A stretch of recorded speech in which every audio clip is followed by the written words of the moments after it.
सागर नागर घूम फिरे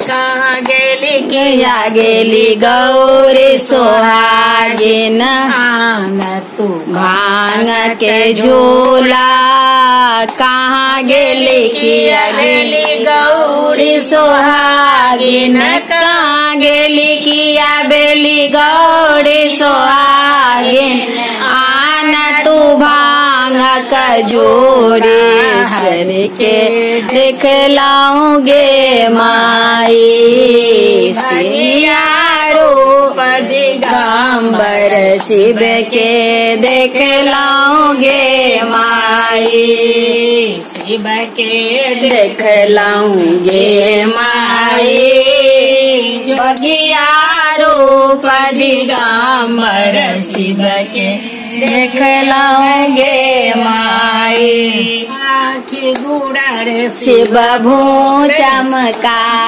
चर्चा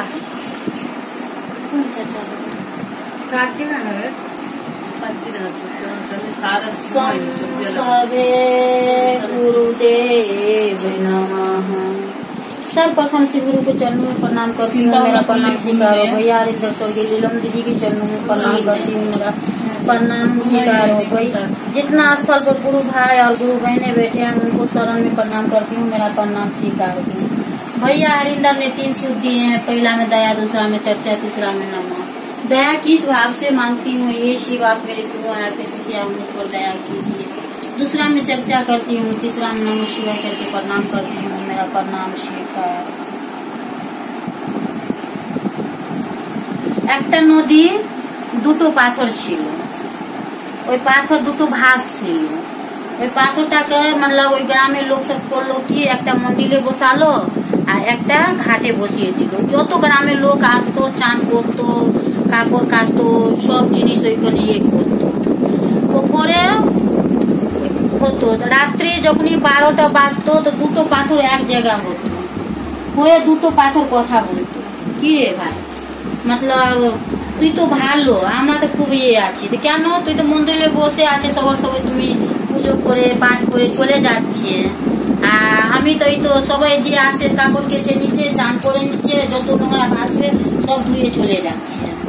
বলে কি এ ভাই তুই ভুল কথা বলছিস, কেন এই আমি ভুল কথা কেন বললাম? তুই তো ভালো আমি তো খারাপ, আবার তুই কেন খারাপ? দুজনে পাথরে ঝগড়া করছে। বলছে তোর তো যত জল ঢালছে সে পাপ ধুয়ে চলে যাচ্ছে, আমরা তো মন্দিরে বসছি পুজো পাঠ সত্যি করছে, আর যখনই পূজা পাঠ হয়ে যাচ্ছে তখন তো প্রণাম করে পাথরে জিজ্ঞেস করছে হে গুরুদেব হে মহাদেব আমার পাপ কষ্ট করতো, ওই কষ্টটা তো আমরা কপালে নিচ্ছি আর ওর তো ভালো করছি। এরকমই তো আমরা দুজনে করছি। পাথরটা ঘাটে থেকে গেল, ওই পাথরটা মন্দিরে চলে গেল, দুটো পাথর দিয়ে গেল।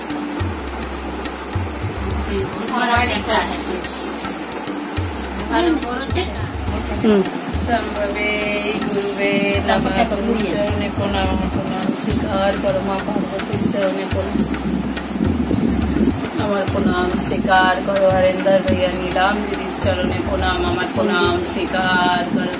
হরিন্দর भैया नीलाम दीदी থেকে 3টে সূত্র পেয়েছি। হে শিব তুমি আমার গুরু, আমি তোমার শিষ্য, তুমি আমার উপরে দয়া করো। গুরু এত দয়া করো এত দয়া করো জানে লোককে বলতে পারি আমি শিবকে গুরু বানিয়েছি, আমার ভালো হয়েছে, তুমিও শিবকে গুরু বানাও, তোমার ভালো হবে।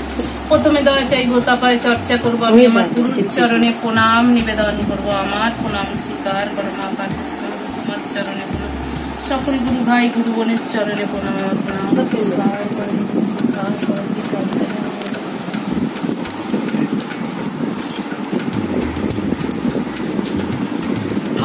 কত ঘুরবো।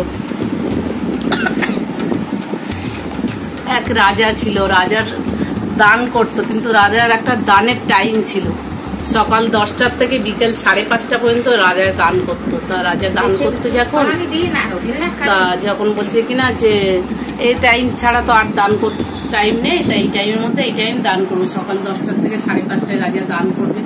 একটা ব্রাহ্মণ একটা গ্রাম থেকে অন্য গ্রাম থেকে আস্তে আস্তে অনেক দেরি হয়ে গেছে, 6টা বেজে গেছে। তা বলছে কিনা যে এসছে রাজার বাড়িতে, রাজা আমাকে তুমি দান দাও। বলছে কিনা না আমার তো টাইম আছে দান দে, আর আমি তো এখন দান দেবো না, এখন তো 6টা বাজে, আমার তো 10টার থেকে 5:30 পর্যন্ত দান দেয়ারে, আমি এত দেরিতে দান দেবো না। বলছে না রাজা আমি এই না, আমাকে আজকেই তোমাকে দান দিতেই হবে। বলছে না না আমি আর দান দেবো না, আমার দানের একটা টাইম ফিক্সড করা আছে, আমি দেবো না। বলছে আমি জানি না, তোমাকে আজকেই রাজা দান দিতে হবে। তো রাজা কি করেছে, ঘোড়াকে যে লাঠি দিয়ে মারে, রেগে মেগে বারবার বলছে দেখো ওই লাঠিটা ভেঙে ওর এতে দান দিয়ে দিচ্ছে, ওর একটা ঘটি ছিল ঘটিতে দান দিয়ে দিয়েছে।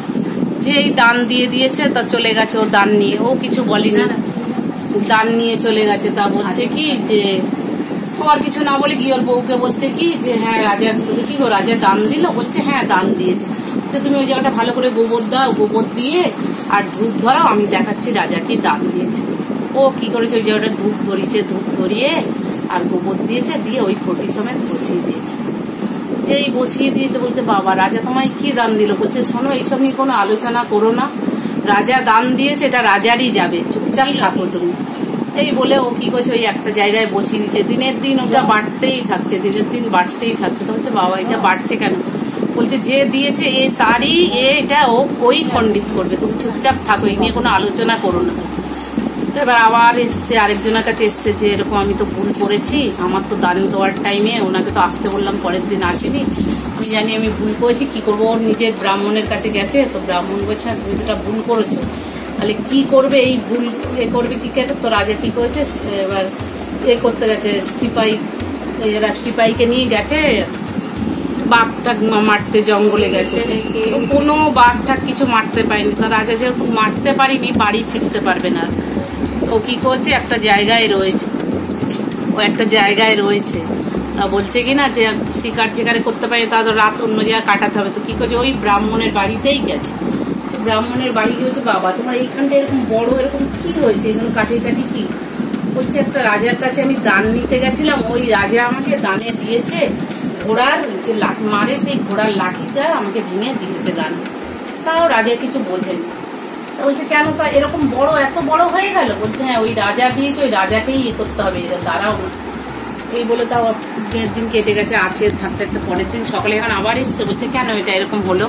তখন বলছে কিনা এটা আপনিই দিয়েছেন, আর এটা আপনাকেই ভবিষ্যতে কিছু করতে হবে। বলছে আমি আবার এর কি করবো? বলছে হ্যাঁ আপনাকেই করতে হবে। এই বলে আবার বাড়ি চলে গেছে, আবার বাড়ি চলে গেছে। বাড়ি গিয়ে আবার ওর বউকে গিয়ে বলছে আমি খুব একটা বড় ভুল করেছি, রাজার বাড়ি এরকম একটা বড় এরকম উঠে গেছে পাহাড়ের মতন, এটা বলছে আমাকেই শেষ করতে হবে, আমি কি করে করবো?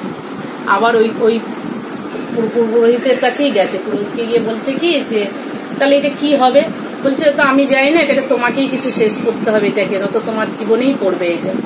তো কি করছো, নিজের গুরুদেবের কাছে গেছে, গিয়ে বলছে এরকম আমার তো ভুল হয়ে গেছে, আমি এটা কি করবো? বলছে শোনো অমুক রাজার বাড়িতে একটা মেয়ে আছে, ব্রাহ্মণ আছে, অমুক রাজার বাড়িতে তার একটা মেয়ে আছে, ওই মেয়েকে তুমি দেখে হাত ধরে নিয়ে চলে আসো, কিন্তু তুমি এনে বাড়িতে এনে তোমার মেয়ের মতন ওকে পালবে, কিন্তু পাড়া প্রতিবেশী কেউ জানবে না। এই পাড়ার লোক যদি তোমার বদনাম করে তাহলে ওটা নিজের থেকে খণ্ডিত হবে। তো বলছে তাই? তো কি করেছে, গেছে অমুক রাজার বাড়ি গিয়ে, ওর বাড়ি একটা ব্রাহ্মণ আছে তাকে দেখেছে, বলছে তোমার মেয়েকে ডাকো। ডাকার সাথে সাথে কি করছে, হাত ধরে নিয়ে চলে আসছে। বলছে কেন রাজামশাই আমার মেয়েকে নিয়ে যাচ্ছে? নিয়েছে, ও কোনো কথা না বলে নিয়ে এসছে, এনে ওর গিন্নিকে দিয়েছে, মানে রানীকে দিয়েছে। দি বলছে একে পুরো মেয়ে, আমাদের মেয়ের মতন পালবে, কিন্তু এই কথা আমি তোমাকে বলছি কোথাও বলবে না, পুরো নগরে আমাকে বদনাম করলে তারপরে ওই এটা আমার খণ্ডিত হবে। এই বলে মেয়েটাকে দিয়েছে, দেওয়ার পরে মেয়ের মতন মানুষ করছে, করার পরে আবার ও আবার গেছে ওখানে গিয়ে বলছে না দেখে আসতে আমার এটা খণ্ডিত হয়েছে, তো আর একটুখানি আছে। তারপর ওই পুরোহিতকে জিজ্ঞেস কি হলো, এটা কি করে খণ্ডিত হবে? বলছে এইটা তোমাকে এবার খেতে হবে। এইটা কি করে সম্ভব, আমি খাবো? এটাকে আমি খেতে পারি? এই খাওয়ার জিনিস আমি খাবো না? তো এটা তো খণ্ডিত হবে না, এটা তোমার দিয়েই কিছুতে খণ্ডিত হবে। বলছে তাহলে কি করে খণ্ডিত হবে? না তুমি এরকম জন্মে একটা পোকা হবে, পোকা হয়ে তুমি ওইটাকে কুটে কুটে খাবে। তারপর এই করতে করতে রাজা মারা গেল, মারা হয়ে ওইটা পোকা হয়ে গেল, পোকা হয়ে গিয়ে রাজা ওইটা কুটে কুটে খাচ্ছে। সেই রাজা যখন পোকা হলো, সাপ কি করলো, রাজাটা খেতে গেল, তখন রাজার থেকে মানুষ হয়ে গেল। তখন ওর ঘটনা মা পার্বতীকে বললো সব ঘটনাটা।